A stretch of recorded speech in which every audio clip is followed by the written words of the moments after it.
Director Shekhar Kammula ధనుష్తో కలిసి cinema చేస్తున్న సంగతి తెలిసిందే.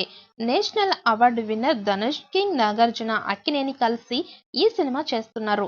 మహాశివరాత్రి శుభ సందర్భంగా మేకర్స్ సినిమా టైటిల్ ను రివీల్ చేశారు. ఫస్ట్ లుక్ పోస్టర్ ని కూడా విడుదల చేశారు. అత్యంత సంపన్నుడైన దేవుడు పేరు కుబేరా అనే టైటిల్ ను ఈ సినిమాకి పెట్టారు. అయితే ధనుష్ లుక్ టైటిల్ కి భిన్నంగా ఉంది. బ్యాక్డ్రాప్ లో శివుడు అన్నపూర్ణాదేవి నుంచి భిక్ష తీసుకుంటున్నట్లు ఫోటో పెట్టారు. ఫోటో ముందు చిరిగిన బట్టలతో ధనుష్ కనిపిస్తున్నాడు. ఇక టైటిల్ కి భిన్నంగా ధనుష్ పాత్రను ప్రజెంట్ చేసి ఫస్ట్ లుక్ పోస్టర్ తో శేఖర్ కమ్ల ఆసక్తి రేకెత్తించాడు. ఇక దీంతో సినిమాలో ధనుష్ ఎలాంటి పాత్రలో నటిస్తున్నాడు అనే క్యూరియాసిటీ పెరిగింది. ఇక నాగార్జున పాత్ర గురించి తెలుసుకోవడానికి అభిమానులు ఆసక్తిగా ఉన్నారు. అయితే ఈ సినిమాలో నాగార్జున పాత్రకి సంబంధించి అప్డేట్ కోసం మరికొంతకాలం ఆగాల్సిందే. ఇక ఈ సినిమాలో రష్మిక హీరోయిన్ గా, national award winner Devi Sri Prasad సంగీతం అందిస్తున్నాడు. త్వరలోనే ఈ సినిమా నుంచి నాగార్జున లుక్ ను విడుదల చేయబోతున్నారు.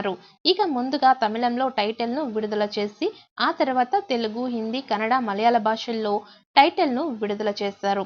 ఇక కుబేరా సినిమా పాన్ ఇండియా లెవెల్లో విడుదల కానున్న సంగతి తెలిసిందే. అయితే గ్లిప్స్ వీడియోలో ధనుష్ లుక్, టైటిల్ సమర్పణ విరుద్ధంగా ఉండడంతో సినిమాపై ఆసక్తి నెలకొంది.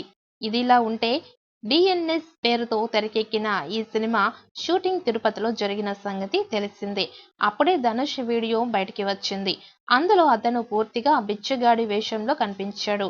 ట్రాఫిక్ సమస్య కారణంతో తిరుపతిలో రోడ్డుపై సినిమా షూటింగ్ ఆగిపోయిందని వార్తలు కూడా వచ్చాయి. అయితే ఆ తర్వాత దర్శకుడు శేఖర్ కమ్ముల షూటింగ్ మొత్తం పూర్తయిందని చెప్పారు. ఇప్పుడు గ్లిప్స్ వీడియో చూస్తే తిరుపతిలో రోడ్డుపైన కనిపించిన ధనుష్ కనిపిస్తున్నాడు.